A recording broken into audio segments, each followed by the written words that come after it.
Taglio di Po, 27 gennaio, solenne processione della Madonna del Vaiolo.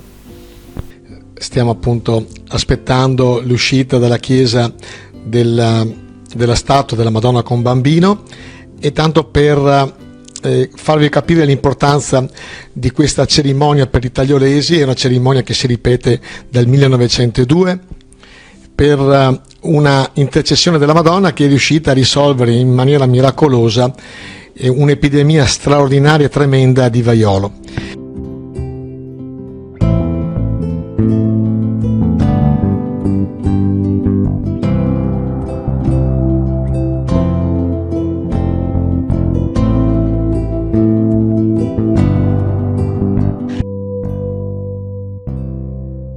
La giornata comunque era cominciata nella chiesa appunto di Taglio di Po con l'olio degli infermi. Nella Chiesa Cattolica l'olio degli infermi è l'olio che viene utilizzato per amministrare il sacramento dell'unzione degli infermi. Nella forma ordinaria del rito romano, il rito consiste nell'unzione del capo e delle mani dell'infermo, che il sacerdote accompagna con le parole: per questa santa unzione e la sua piissima misericordia, ti aiuti il Signore con la grazia dello Spirito Santo, a cui si risponde Amen. Quest'olio viene benedetto insieme all'olio dei catecumeni e al crisma in ogni diocesi una volta all'anno.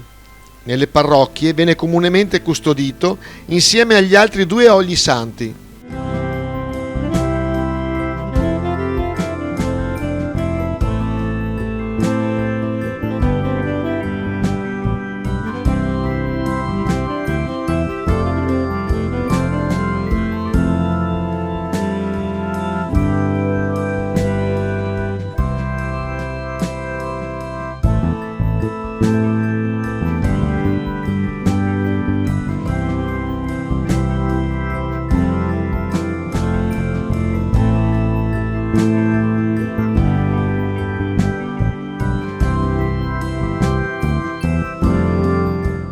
Ritornando alla solenne processione, la processione della Madonna del Vaiolo è sicuramente la più importante tradizione per Taglio di Po, perché alla Madonna si attribuisce un miracolo compiuto nel lontano 27 gennaio 1887 dall'allora Beata Vergine della Salute, che con questo nome la statua della Madonna era venerata nella chiesa parrocchiale di Taglio di Po, che salvò la popolazione dalla totale estinzione.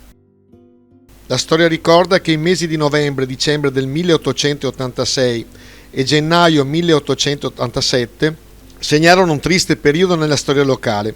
Inferì allora una violentissima infezione di vaiolo nero.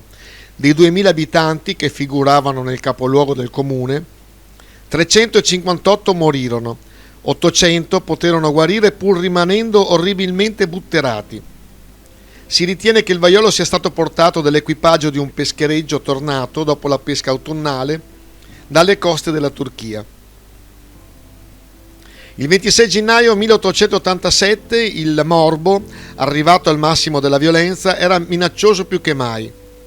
La cella mortuaria era zeppa di cadaveri che attendevano la sepoltura e le case piene di vaiolosi in gravissime condizioni.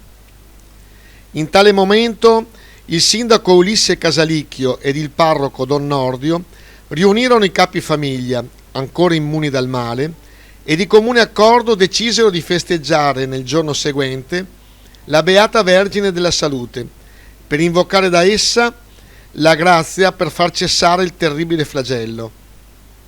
Il 27 gennaio tutte le persone alle quali le condizioni di salute lo permettevano si recarono alla messa e nel pomeriggio alla processione. Da allora più nessuno fu colpito dal vaiolo e i già infettati guarirono. Si radicò pertanto nell'animo dei cittadini la convinzione di un miracolo della Beata Vergine della Salute, da quel giorno chiamata Madonna del Vaiolo. Ogni anno, il 27 gennaio, con la maggiore solennità, viene ricordata in quella che è la maggior festa ecclesiastica del comune, la festa tradizionale del cuore di ogni tagliolese, la festa religiosa veramente sentita, la cui austerità, devozioni e solennità vengono tramandate di generazione in generazione. Io ringrazio veramente l'amico Giannino Diana, corrispondente del Gazzettino, per questo sentito interessante e importante articolo. Grazie Gianni.